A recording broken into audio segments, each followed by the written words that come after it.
little cynical to say that people were driven to vote for the PAP because they were afraid. Of course they were afraid. We're all afraid of what's happening in the world. But the key is, whom do they trust in a time of anxiety? They trust the PAP. This play on fear is not new.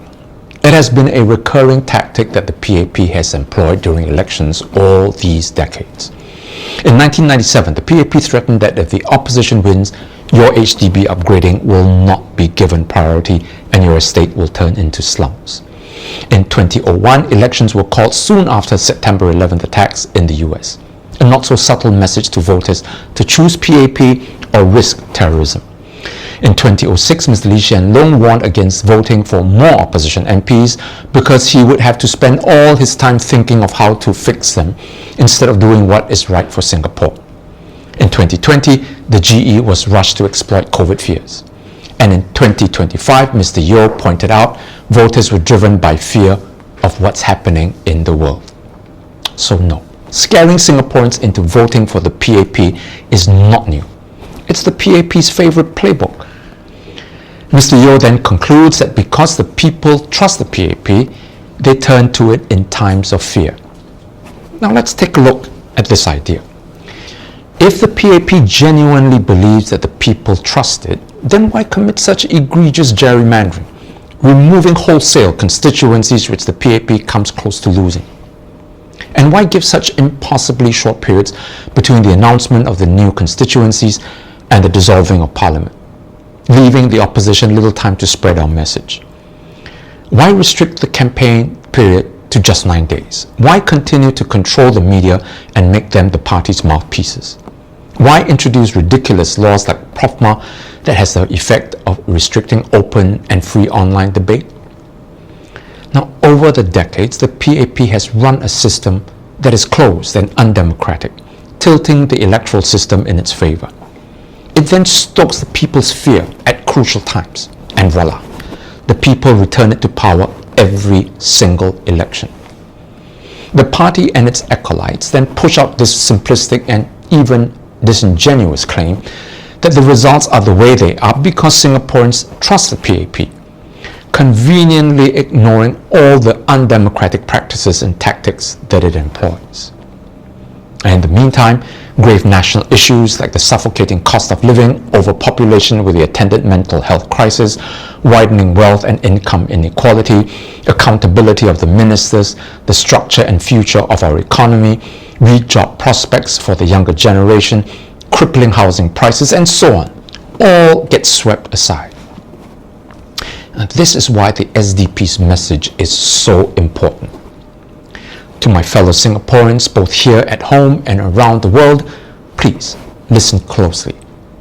The PAP may continue to play on fear. Fear of change, fear of instability, fear of economic disaster to keep the people in line.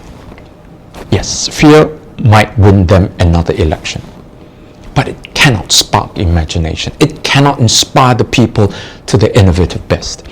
It cannot awaken courage, nor can it embrace diversity. No, fear chains us to our worst anxieties and firmly anchors us to mediocrity. But there's a different path, a path of hope, of meaning, of empowering citizens, not managing them through fear. Choose this alternative. Choose hope. Choose agency. Choose a future worth believing in. This is the SDP's message, and we will never stop sharing it. To those of you disheartened by the outcome of the last election, I see you. I hear you. And I want to say this with absolute clarity. Do not lose hope. And during the rallies, I spoke of the politics of hope. I said that without hope, we begin to slide as individuals and as a nation into the darkness of despair where nothing seems to matter and everything feels meaningless. And that truly, my friends, is the most frightening and painful way to live. To feel like we don't matter, that nothing can change. But I'm here to tell you, you matter. And this struggle for our future matters. Let us dare to imagine a Singapore where elections are not contests of fear, but demonstrations of the people's aspirations. Let's move forward with courage and conviction, knowing that when we act together, we are powerful beyond measure. If this is the Singapore you believe in, then now is the time to act, not just before elections, but between them. This is when the real work of transforming our nation must start. Join the many Singaporeans, especially the young ones, who are rising, not with crazy rage, but with quiet resolve, not as followers, but as builders of the future. You don't need permission to believe in something better and then to start acting on it. And as we chart this new path forward, we're not just talking about politics, we're building alternatives. From bold ideas in Parliament to everyday empowerment on the ground. Initiatives like Orange and Teal are part of this movement, reimagining what a fairer, more inclusive Singapore can look like. It's not just a cafe, it's a space for conversation, community, and courage, where hope takes root and ideas come alive. Whatever happens, I want you to hold on to this one unbending and unbroken sacred truth. We are not powerless. We are not helpless. We have agency.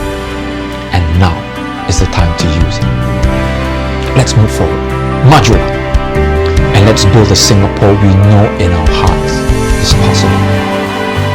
I'll see you again.